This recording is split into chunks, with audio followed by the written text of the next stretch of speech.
Hi friend, మళ్ళీ వచ్చాను.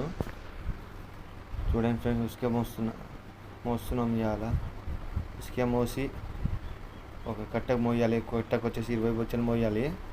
మోసిన తర్వాత మాల కలపాలి. ఇక్కడ నుంచి చాలా కొంచెం ఒక 50 మీటర్స్ దాకా నడవాలి బొచ్చ ఎత్తుకొని. నడిచిన తర్వాత ఒక 20 బొచ్చలు మొత్తం మోసుకోవాలి.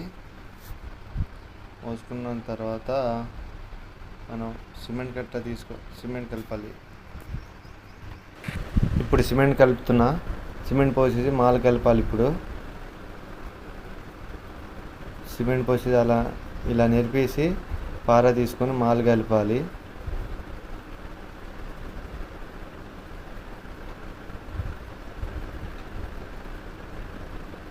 పార తీసుకున్నా. ఇప్పుడు మాల కలుపుతున్నా. ఈ వీడియో కనుక మీకు నచ్చినట్లయితే ప్లీజ్ లైక్, షేర్, సబ్స్క్రైబ్ చేసుకోండి ఫ్రెండ్స్. ఇంకా తీసేది ఉంది, తీయలేదు ఇంకా.